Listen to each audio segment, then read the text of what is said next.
So I wanted to do these episodes in one take, but it looks like I've been getting a lot of call-ins, and the call-ins are specific to the RPG A Day 2021 podcast that I'm putting out. So I'm going to be including call-ins based on these podcasts or referring to these podcasts, and then doing my one take. So I guess it's a change. We have to adapt. And here we go. Hey, Carl, your episode on Medium was a gaming episode. Football is a game, man. But I was really stoked to hear you talking about the Hall of Fame ceremony. I watched it as well, and I agree with you, everything you said. I'm a little harsher with Peyton because I think Peyton is an idiot. And I thought his speech was the speech of just a meathead. It was just such a meathead speech. And yeah, I've never been a fan of the Mannings in general. But Lynch's speech was awesome. Megatron's speech was great. Flores, that was super, super touching. And yeah, man, I thought some of those dudes really used their platform well. And that's good to see.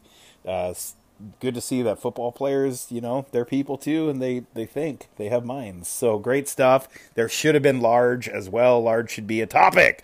Peace out, dude. Hey, Joe. I feel like we're kindred spirits sometimes. I'm glad you like the football episode. Man, when the season starts up, I might have more if they're popular, right? So, again, it was good to hear them. I think, BJ had a sort of a slight take. He enjoyed it, but he's like, wow, we're having these jocks that used to maybe beat us up, tell us how to live life. But I think in general, what they communicate is, I'm sure that they weren't not nice people when they came in, but the struggle, the metaphor of the struggle of football, them becoming husbands and fathers and dutiful sons and daughters, kind of changed them, I think. And I think that's what's kind of neat. That's what's cool. I don't think that maybe a John Lynch would have beat me up and thrown me in a locker in junior high, but I think now he'd be a cool drinking buddy. We'd hang out with Warren Sapp and Derek Brooks and talk about how great the 2000 Tampa Bay Buccaneers were, and how to better society. I think that was him and Calvin Johnson. I think were one of my favorite speeches. So pretty cool. And thanks for the call. Hey, Carl, this is BJ. I enjoyed your episode on Medium. I know you kind of got on a tangent, but I enjoyed. I appreciate your sentiments. I kind of like you. I've been a kind of a nerd my whole life, but I didn't play. I was an athlete in college, but I did participate in sports in high school and junior high. I played football. It's I don't know. It's a strange situation to think about. The jocks are up there on stage telling us, talking about words about gratitude, appreciation, love, inclusivity, things like that. When the nerds who should be the first people to appreciate what it's like to feel misunderstood, marginalized, and excluded, segments of our own fandoms have become fairly resistant to those ideas. Anyway, it's an interesting place to be right now. But yeah, I really enjoyed the episode. The other thing is, the reason there's no Large on the calendar is all the prompt words begin with the same letter as the day of the week they fall on. So we're not going to get Large because there's no day of the week that starts with L. Although if you wanted to stretch it, since Monday is the day of the moon and Luna is the word for moon in all the Latin languages, you could just equate Monday with being Luna's day, and then you have an L and you could do Large. I don't know. That's kind of a stretch, but you might do it. Anyway, enjoying all the episodes this month. Thanks. Hey, BJ, that's a great idea. Maybe if I'm uninspired to write about something for the day, I can change Monday to lunes. I guess I have a few more. Lunes being Monday in Spanish, and talk about large. Because then we could talk about giants, right? I don't know. Large humanoids like ogres. So thanks for the call-ins, and I will talk to you soon. Trust. Trust is an interesting topic for today's RPG a Day 2021. Trust in the government, trust in science. I feel like these have eroded in our country. When did it start? I was trying to think of when did it start. Did it start with Nixon and the Watergate scandal? Or maybe even earlier with Kennedy and the assassination of Kennedy that really ruined innocence for a lot of the baby boomers. Many of them, my parents included, can remember where they were when Kennedy was assassinated. And the fallout thereafter, the feeling that maybe it was an inside job, right? That President Johnson had something to do with it. Who knows? Maybe that's where the trust began eroding. On top of that, just the backlash with the peace and love culture, the Vietnam conflict, all that. Science is a little harder. I mean, have people always mistrust science? It's hard to say. As a scientist, there are a lot of reasons one can not trust, because it's all hypothesis, and sometimes a new finding refutes a previous hypothesis, right? It's ever changing, ever always malleable, and maybe that's what people cannot wrap their head around, is that yes, hypotheses change, ideas change, and that's part of science and technology. But today is for RPG a Day and trust. There are a lot of, if you put trust in RPGs, you get a whole host of information on trusting your GM and trusting players, and there's even a cool blog that I'll probably put in the show notes of the 4 stages of trust between a GM and players, or between players, which is pretty interesting. And so how does that work? How does trust at the table, trust your GM?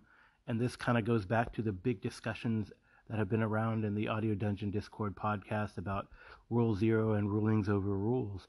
Do we trust a GM to not be heavy-handed with Rule 0? Do we trust them to make rulings that are fair and just, or are they arbitrary, right? And that, I think, trust goes a long way in having a fun experience, and it is extremely important to having a fun experience at the table.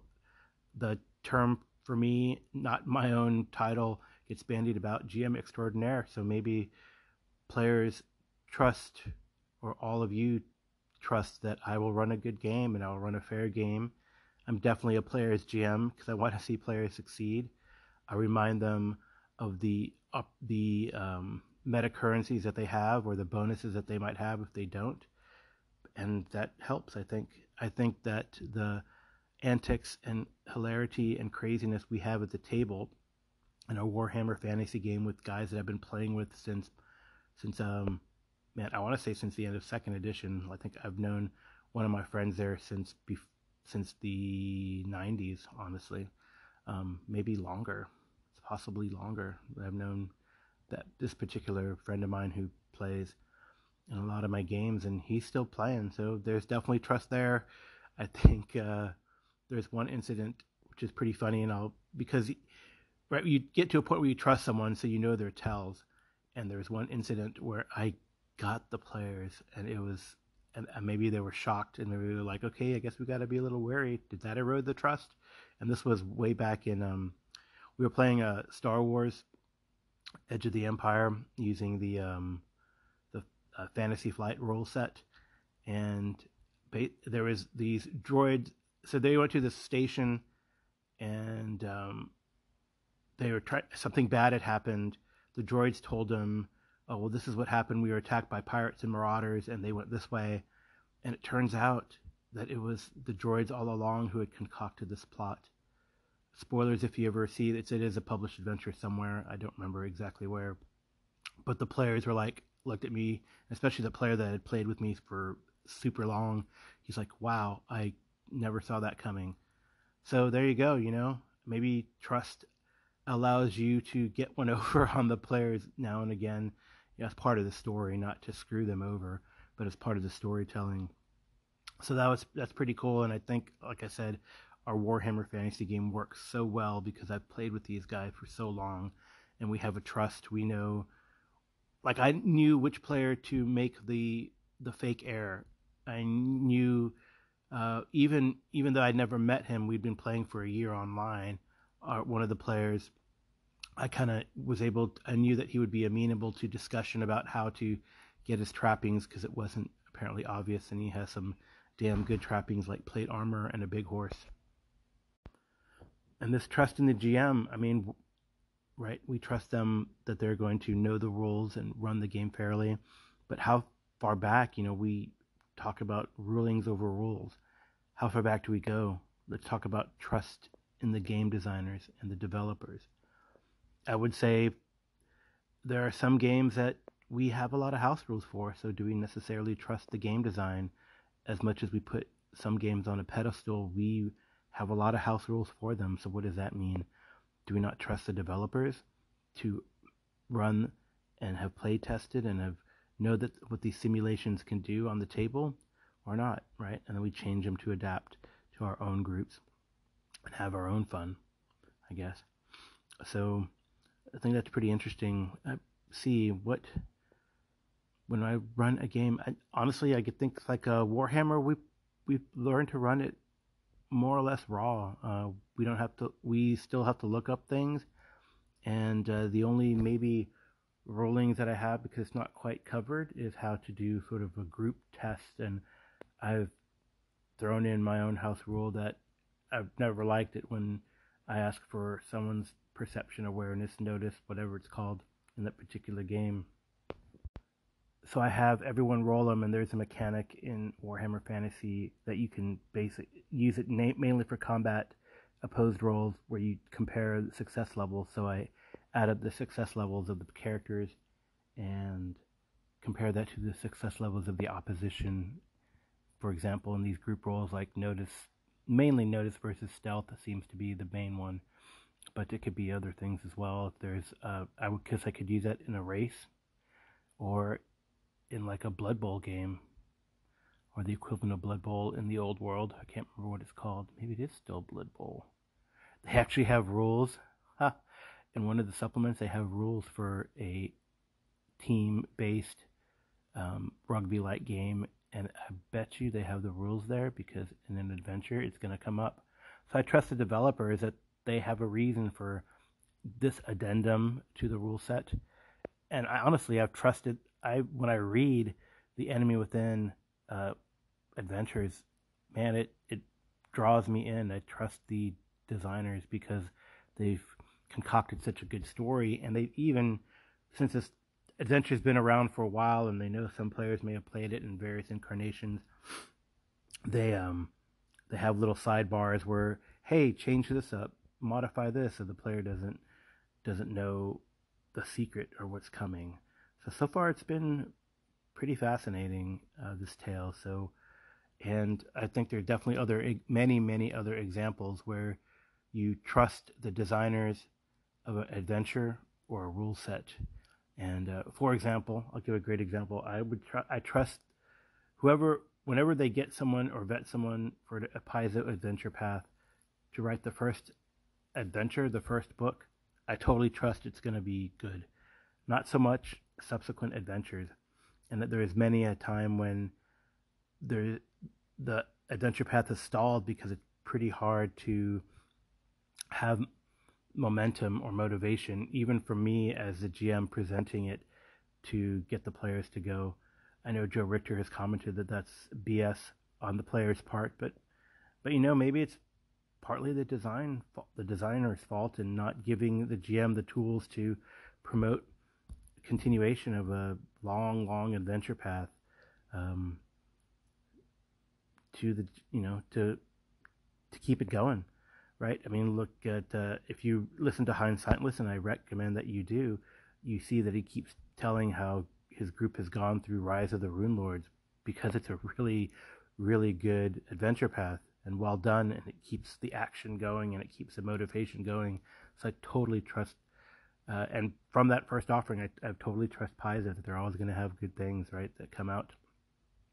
So do we trust the other big guy, the other D&D creator, WotC? I don't know. So, their products are hit and miss.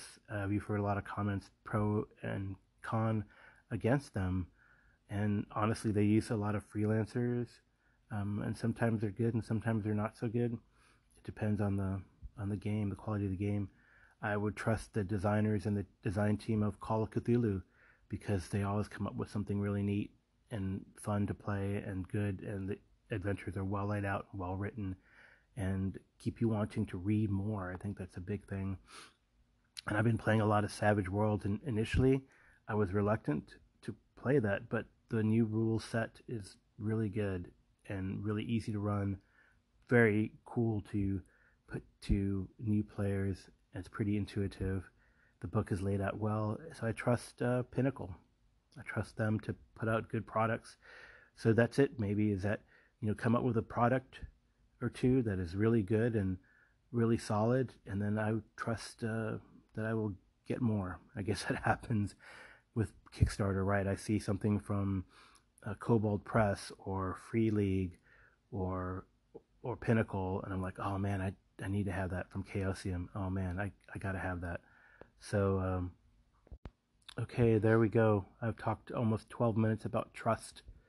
So final thoughts. Trust the players that you play with because you like to play with them, whether it's socially or because the game is super cool and the players are really fun to play with, because you guys drink good beer and eat lots of fun pretzels and chips together. Trust your GM because they do work hard. They really do to prepare a fun encounter for you. And trust the product that they're going to present to you. Trust the designers that they've made a really cool adventure that you're going to really enjoy and have loads and hours of fun with. So there you go. I will use the famous words of Joe Richter. Have a great day, a great evening, and peace out.